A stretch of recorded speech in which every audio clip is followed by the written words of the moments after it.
struggles, innovation, going all in, not holding back, mindset, being a leader, paving their own way, putting the real in real estate, listing legacies, selling luxury. You have The Vault. Unlocking conversations in real estate today. Whether you're joining a team or you're joining real estate as a solo agent, whatever route you're going, get a mentor. Read as many books as you can about business, self-help, real estate. Take all the training you can. If you're a part of a brokerage that offers training, get on every training call that you can. What is your why? It's a reason why you're here. It's that passion inside, that drive. You know, I think about my why all the time, and it does change, and that's okay. And I think it's being open to letting it change, because we grow as people.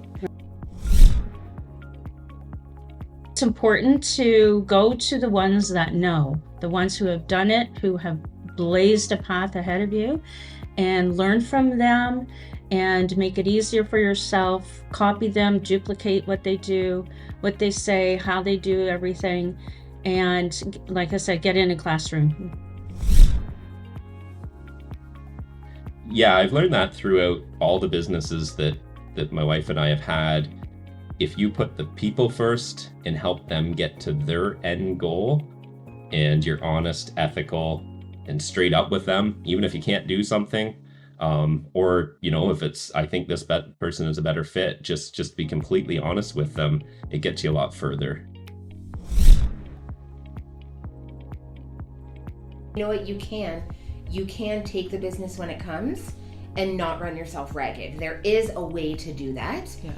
And I personally feel that it won't always be consistent. I feel that like some weeks you can ask me and I'm like, oh, I nailed that. I got this work-life balance. Yeah. And then the next week I'm like, what is happening? I'm not in control of anything. Yeah. But yeah, I do believe that you can have it all for sure. Know that you can do this. You are smart. You are able to problem solve. You are able to logically look at a problem and solve for it. Yeah. Come to a solution that works for everyone.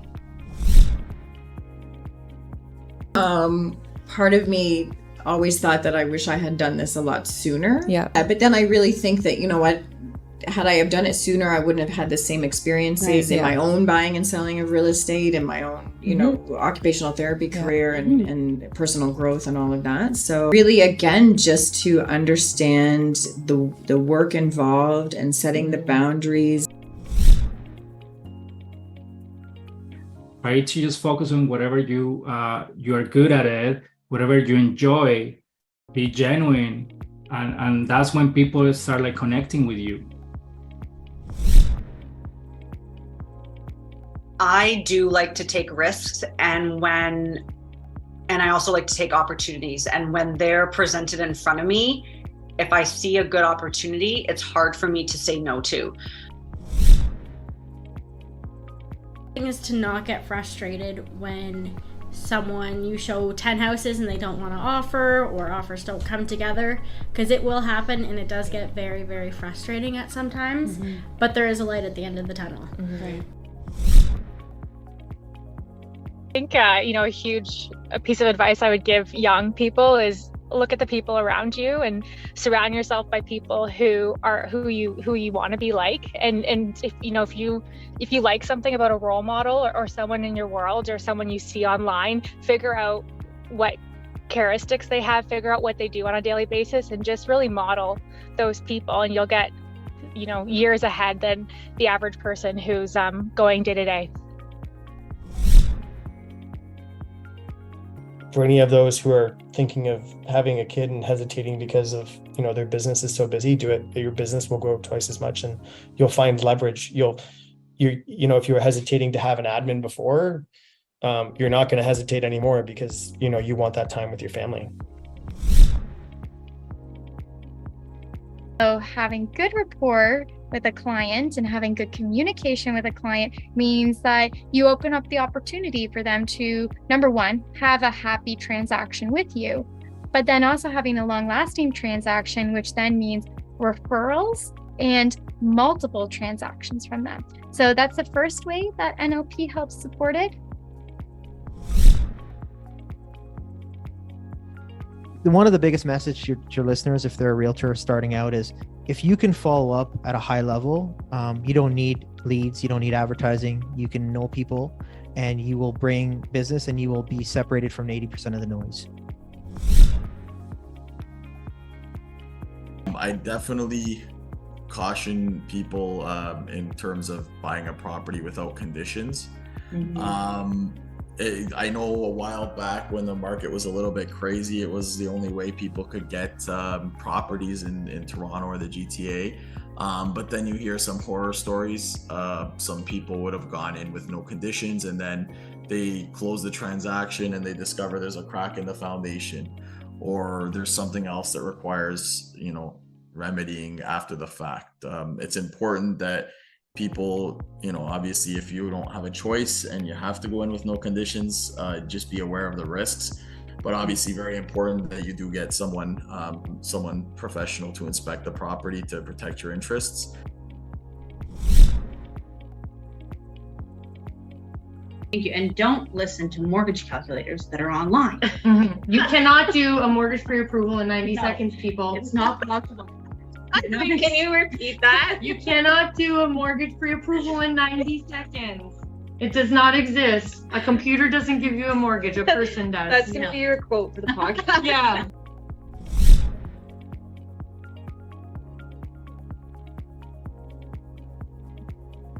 Yeah, I encourage everybody to work with a team. Between the other students that I did with schooling that I followed up with, I only know of two that have been successful on their own. And so, yeah, you just don't know what you don't know. And so, yeah, there's so much, like the schooling really just teaches you how not to end up on the wrong side of a lawsuit.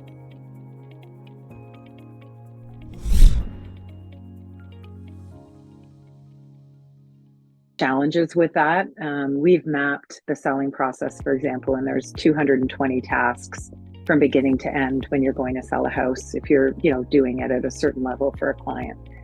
And I think as an independent agent, I think that your skill set is usually in the area of either sales or operations. And I think it's very difficult for those that are successful in the sales arena to really be strong on the operation side as well. I think as humans, it's a rare being who is good at both of those.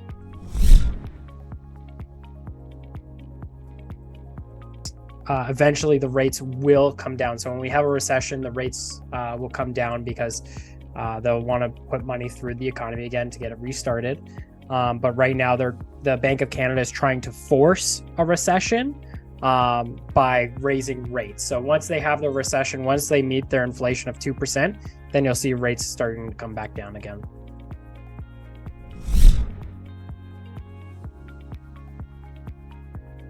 Have the time to sit and learn about all this and leverage it. Yeah, for sure. And the number one thing I would say as a bonus tip would be professional development and learning. And I would say number one thing I hear is, how's the market, Jess? And if I'm not able to answer that, I'm not doing my job.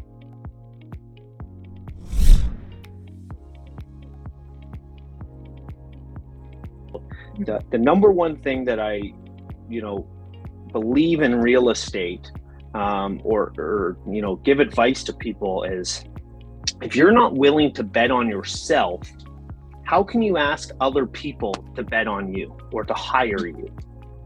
Right? So if they're going to put their trust in you, they need to know that you're putting, 100% trust in yourself.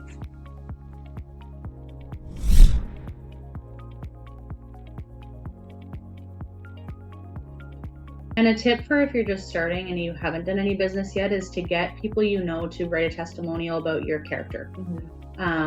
Because I had that when I first started. I was like, can you just write something about me and make it kind of generic, and then it's not necessarily towards me. Like if we hadn't worked together, they couldn't write anything about me being a realtor, but essentially it gives you something to start with. It does, yeah.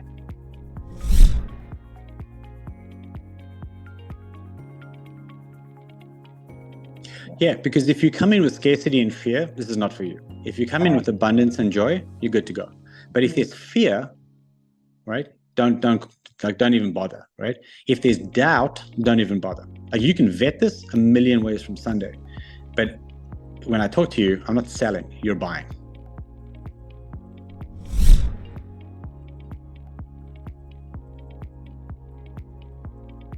And I've said this for years. Income producing properties like multifamily, everyone needs a roof over their head. And if it's the middle of the road price point, I feel that that is safe. It's a safe place, and I feel it's semi-recession proof.